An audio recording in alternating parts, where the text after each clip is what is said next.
नमस्कार, आदाब। मैं हूं इरफान और आप सुन रहे हैं लिसन विद इरफान। पेश है जिक्र मीर यानी महाकवि मीर की आत्मकथा। महाकवि मीर तकी मीर की आत्मकथा। मीर साहब की ये आप बीती जिक्र मीर हिंदी में मेरे सामने है। दुर्रानियों से दक्कन वालों की झड़प।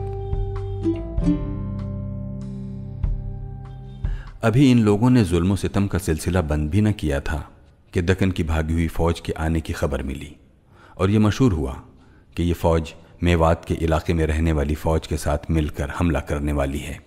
दुर्रानी बादशाह ये खबर सुनकर शाहजहां को, जैसे सिर्फ चंद महीने की बादशाहत नसीब हुई थी, दोबारा बादशाह बनाकर और आली घर के लड़के जमा बख्त को उसका वली अहद बना दिया। उसका वली अहद मुकर्रर करके उनसे निपटने चल दिया। इमादुल मुल्क ने दक्कनी सरदारों का साथ छोड़ दिया और सूरजमल के किले में आकर बैठ रहा। जब दुर्रानी फौज मेवात के करीब पहुंची और दक्कन वालों ने देखा कि हमारी तलवारें काम नहीं कर रही हैं और फौजी दुर्रानियों से डर रहे हैं, तो उन्होंने लड़ाई का ख्याल छोड़ दिया और अपने पुराने तरीके पर अमल करते हुए शाहजहांबाद यानी दिल्ली लूट कर दरिया पार उतर आए। दुर्रानी भी इनका पीछा करते हुए शहर के करीब पहुंच गए और डेरा डाल दिया। फौज का सरदार जहां खां आगे बढ़कर सिकंदराबाद के करीब उनसे उलझ गया। बादशाह भी थोड़ी देर बाद 3000 सवारों के साथ उससे जा मिला। उधर के सरदारों ने मुकाबले की ताब न लाकर दक्कन के एक सरदार के हाथों में कमान दे दी और खुद भाग निकले। उस बहादुर ने मुकाबला किया और कत्ल हुआ। इसके बाद किसी और ने मुकाबले की हिम्मत न की और दुर्रानी फौजियों का सामना करने की ताब न लाकर वो लोग भी भाग गए। बादशाह ने एक मशहूर कस्बे कोल तक उन लोगों का पीछा किया। भागने वालों ने सूरजमल के किलों में पनाह ली और 2-3 दिन बाद वहां से आगे निकल गए। बादशाही फौज ने इन किलों में से एक पर, जो जॉन के इस तरफ था, घेरा डाल दिया।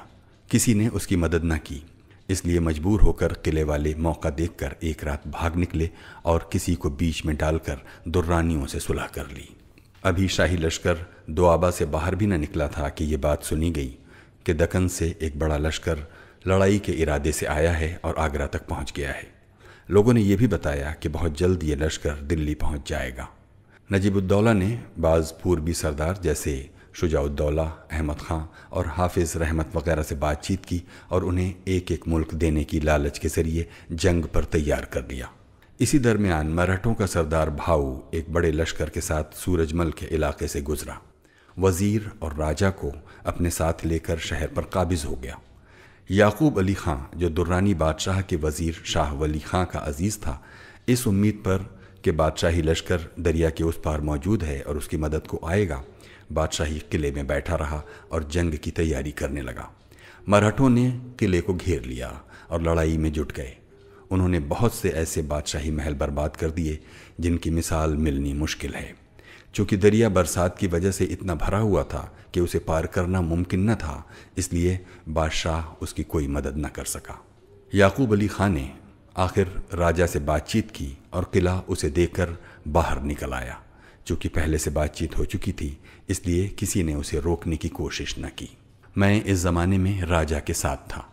मैंने राजा से कहा कि ज़माने की ऊंच नीच के हाथों मुझे बड़ी तकलीफ़ें उठानी पड़ रही हैं, इसलिए मैं चाहता हूँ कि इस शहर से बाहर निकलूँ और किसी दूसरी तरफ चला जाऊँ।